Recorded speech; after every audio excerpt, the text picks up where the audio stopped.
Hello and welcome to another edition of the RotorHub International Podcast, presented by me, Gideon Ewers. I'm the editor of RotorHub International. With me today is Anja Eriksen. Anja is an offshore energy support captain, but more importantly, the reason she's here today is to talk about what she calls next-gen safety culture. We all talk about safety a lot. Safety is core to everything we are and everything we do. But next gen safety, Anja, thanks for joining us today. Enlighten Thank you. us. Thank you very much for having me. Let's talk about this concept of next gen safety culture. How does it, what is the next generation? Well, that's the big question. So, like you and I were just talking about, we can all agree and we can discuss for hours on all the things that we don't like about the industry that we all love passionately, right? Because we're here. Um, so if we don't want what we have, what do we want? Yeah, And what are the like I was there's a human involved in everything. So no matter how you look at it, there's always going to be an element of psychology. So my interest is what are the dynamics between us that we can look at to, when we talk about training of pilots, when we talk about the leadership or maybe even the disconnect between the employees and the managers, what is it that's actually going on in the background that that is my big interest. I guess that, I mean, yeah, as you rightly say, I mean, we can sit here and complain about regulators, policies, and procedures of the regulatory process till the cows come home. But safety, as you say, is kind of more than that. It's this mindset thing, and it can break down from, I guess, almost back from you know the conception of a pilot and how they develop things like decision making and as you've already touched on leadership qualities later on in their career and that sort of thing. Yeah, and my one of my big interests is what happens in, during training. And I think most pilots can agree that we going to the simulator is not our favorite thing in the world because we have to perform. And, there's this constant pressure on the pilots to perform, even not just in the sim, but uh, daily on the line. And it is this pressure that is on us in the background all the time, even though we might not be thinking about it consciously. It's just there, and those are one of the things that I would like to look at. That systemic pressure that is on the pilots. Yeah, and actually, it's an interesting point you just made about how we use simulation as well. I was trying to illustrate this the other day of the advantage of we go into a simulator and simulators are expensive, and so it's get in there, hit the points that you have to hit for either type rating or recurrence training or whatever it is, hit those points and get out and stop that meter clicking, right?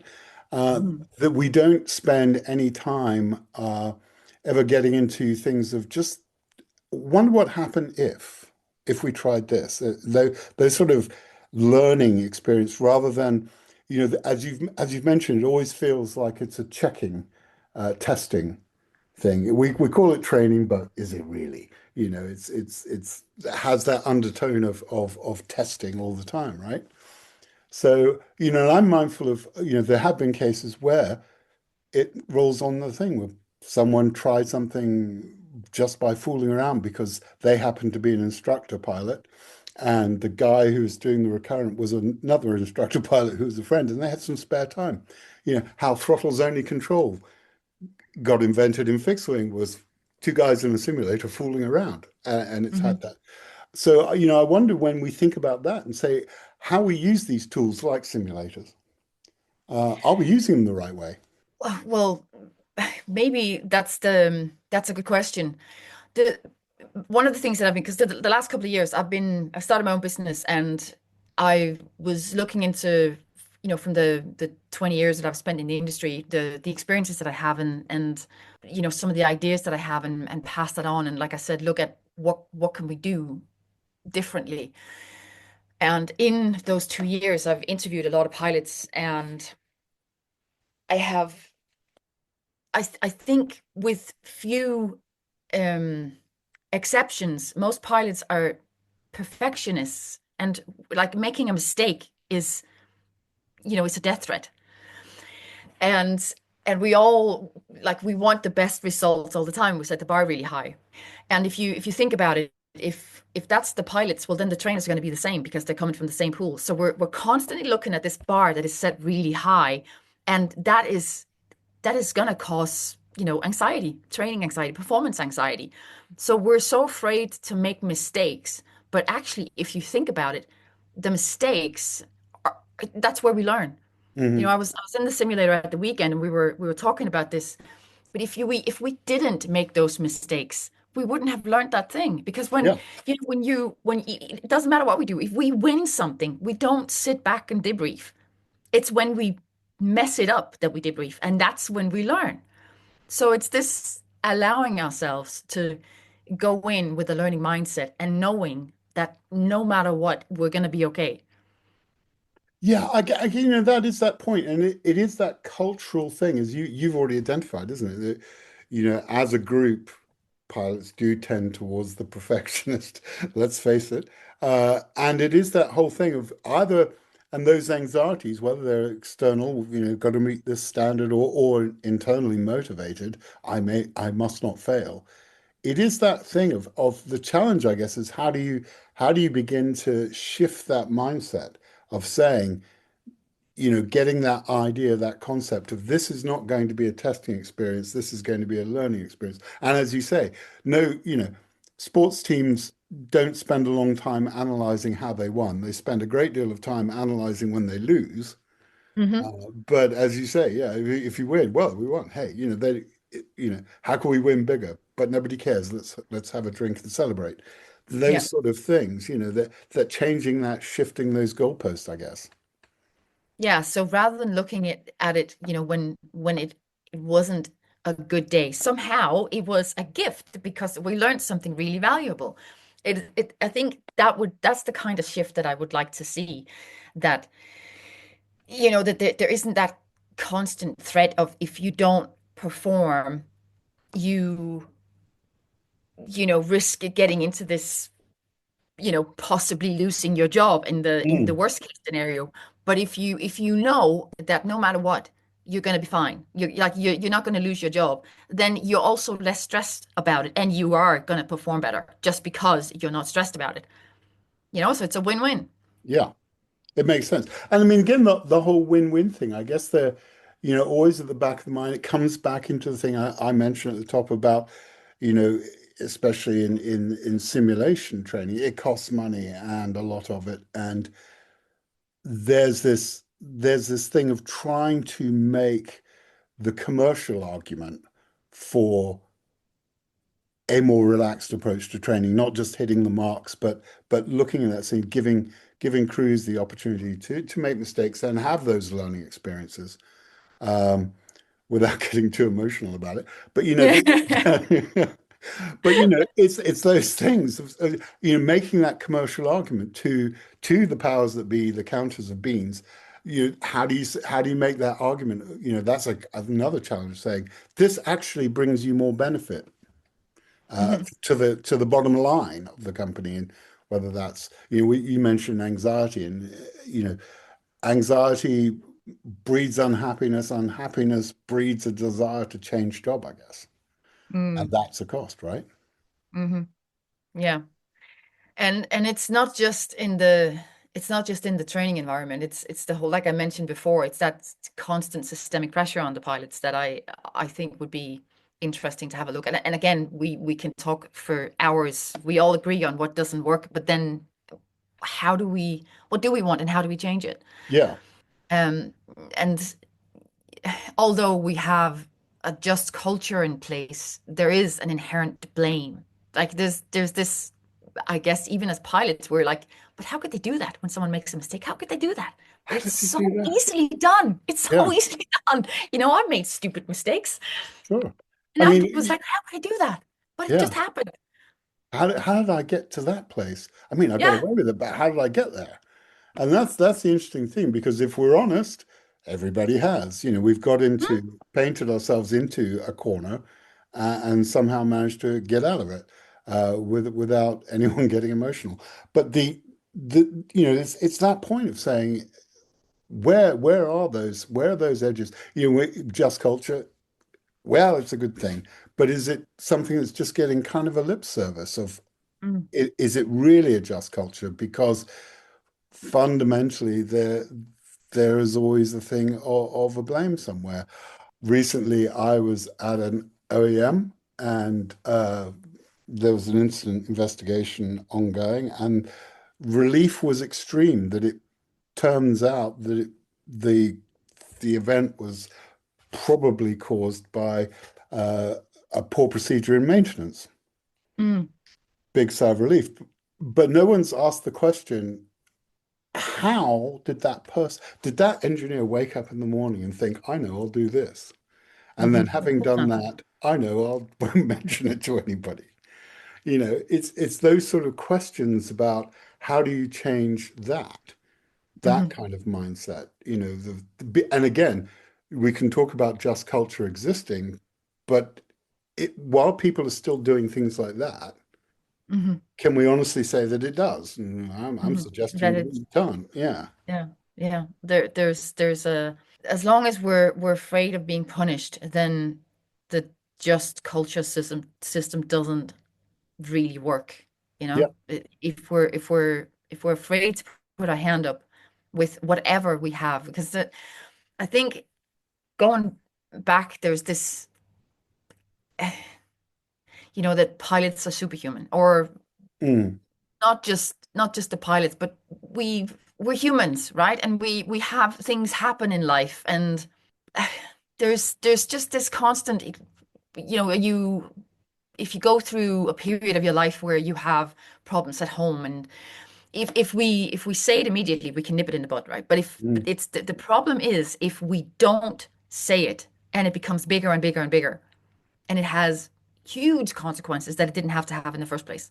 sure. If it was being dealt with, right? It's the whole hiding thing that is the Yeah. problem. It's so often the case. It's not the crime, it's the cover up Mhm. that is the issue, really. Yeah. And we see that all the time. But again, it does circle back to this idea of saying, yeah, what are we going to do? How do we recognize? First of all, how do we recognize human fallibility? I mean, that you made the point just now, the idea of pilot as Superman, or uh, the the idea that, yeah, you actually have fallibilities, and because humans are fallible, and not just pilots, but engineers and Mhm. designers. Yeah. People design. Yeah. Anytime there's a human in the loop, uh, there will be an error in design. Why did someone design this that way? What were they thinking Mhm. of? Yeah. It's And those that, sort and of that's questions. that's the other thing that has become one of my pet peeves, is this idea that 78 or 70 to 80% of accidents are caused by human errors, but it's it's 100%, right? Because there's a Yeah, human there's in a human somewhere. at Someone every designed single a level. There's piece a of human. equipment that way. So Yeah, it's yeah, always going to be 100%. So instead of looking at, thinking that when everything goes right, that it's because there's no mistakes made, then have a look at what are we actually doing? Like, what are the engineers doing day to day? When a procedure doesn't work, how do we work around it? Because no day is the same. And we might have these checklists and procedures written down, but there's always a variable in there, and that's the strength of the human. So we are able to be proactive, and we are able to be reactive. But the more constrained we are with rules and procedures, and every time there's an incident or something, it becomes more restrictive. But rather than more rules, I'd rather see us getting more tools, because sure. it's taking away our strength and what we're really good at every time we're getting restrained or more restricted. So it's that look at, when something goes wrong, what was the reason that it went wrong? Like, because if we only think that it's because we didn't follow the procedures, then I think we're missing out on an opportunity. Because in reality, there's always a there's always a variable in something that we're dealing with every day on a flight, Yeah. I mean, there's or in engineering, anywhere. We're dealing with it as the problems come up. sure. I mean, off the just while we're thinking, I was thinking, well, I can reel off this where, it was not there was not a checklist for this, but Hmm. the pilot or pilots involved in that particular incident, they didn't have a checklist, but they used their knowledge and experience and all of those good tools to, in effect, affect a good outcome. Hmm. And I guess that circles back to something you talked about earlier, where we never analyze our successes Hmm. and we never Yeah, analyze true. when something didn't happen. You know, yeah, something didn't happen that day because why? Hmm. And again, there's a sort of, I guess, a meshing, isn't Hmm. there, between, well, I won't raise the flag because nothing happened. After all, we dealt with Yeah, it. It was yeah. fine. Um, and again, maybe that's a cultural thing too, because there is again within flying this sort of not bragging culture. Hey, Mhm. I saved the day, steely-eyed, and I say, everything would have been a disaster, but no. Yeah. Um, so there's that. So there is this thing of not saying, yeah, hey, we had a real problem there. Uh, and there's nothing in the red pages that covers that, but here's what we did. Yeah. It's those sort of things and changing that mindset too. And that comes back to that point, I guess you were making earlier about analyzing the good things as well as analyzing the things that go adrift. Yep. Because one of the big things, one of the foundations in the safety culture that we currently have is that we're reactive. So when something happens, we react to it, and we're like, from an evolutionary perspective, we have survived because we have removed the danger, right? So Yeah. we're afraid of danger, so we try to remove it. And that's why we're writing more and more procedures to remove that thing that happened so we can avoid that it happens again. But if we think about it, there's so many flights and there's so few incidents and accidents, and we're missing out on an opportunity if we're only looking at when something happens. But it's easier to measure, right? It's hard to measure all the things that go right. And I'm leaning in on safety two now. I know that, and this is what sparked all this for me. When I heard about safety two the first time, I was like, oh my God, this is amazing. I'm gonna go down that route. But rather than calling it safety two, I like the name next generation safety culture better. But it's that whole reactive thing. So when something happens, then we have to restrict ourselves even more. And I Yes, we're also sometimes, and I'm thinking of, the recent stuff of the NTS.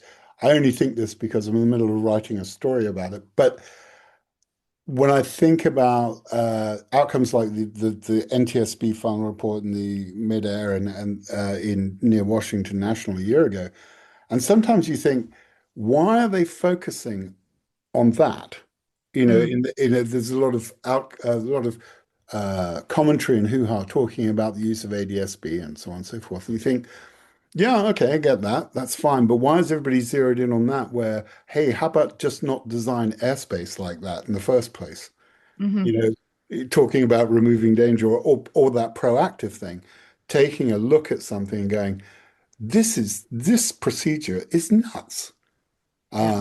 I had a thing, I'm digressing, but I had a thing. I was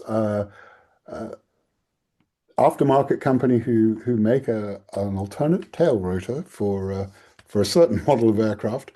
Um, and they invited me to come down and try it out, and it was very impressive and some beautiful flying in the Arizona valleys. But more importantly, where they're based is an airfield with three parallel runways, large numbers of very low time fixed wing pilots operating off parallel runways, and a rotary circuit that's adjacent. Hmm. And you look at it, and I was talking with their project pilot, and we were saying this is nuts. And he said, Yeah. "Yeah, it's amazing that something bad hasn't happened, but yet here Yeah. we are." And you think about that place, and you think that's never going to get any attention anywhere. But yet, the people flying there, The experienced people flying there are taking one look and going, "This is nuts." Hmm. But it's that whole thing of how moving the goalposts, shifting that thing from reactive to a proactive stance, I guess. Yeah. And Mm. that's where our real um the real value in the human is that we're able to be proactive. I'm also a CRM trainer, and I did a course last year, and I was throwing a tennis ball, and you can just to illustrate this point, and I'm walking around talking as I'm playing with the ball, right? And everybody's focused on the ball because they are waiting for me to throw that ball. So they're proactive in trying to figure out where the ball is going. And then once I've thrown it, they're going to react and try to catch the ball or whatever they do, or duck, A But duck. it's that whole process of being proactive and then reacting to what is happening. And that's what we're good at. Yeah, it's a funny thing, and this is way off base, but I mean, um, I was trying to explain we have a sailboat, and I was trying to explain to a friend of ours how the fallacy or the failings of the autopilot system is. My fundamental thing was that it's reactive. It cannot anticipate. Hmm. It can't see ahead. It can Yeah. only react to changes, and therefore it is not as good as a human who can anticipate and react, and Yeah. anticipate and doesn't just react. It has their time. The reaction time is much shorter because they've anticipated. So Hmm. yeah, but it is a subject area we can talk about forever, and we will do again because unfortunately, once again. The clock has beaten us. Uh, it always does, and it's always a drag when it happens because you know, as always, I could talk for hours about safety, especially with people who know about it like you. And I appreciate very much you spending the time to share some of your insights this morning. Thank you very Uh, much for having me. Not at all, my pleasure indeed. As I've said, the clock has beaten us, and that is it for another episode of the RotorHub International Podcast. Join us again next time when we'll be talking everything vertical lift. Until then, fly safe, keep the blue side up.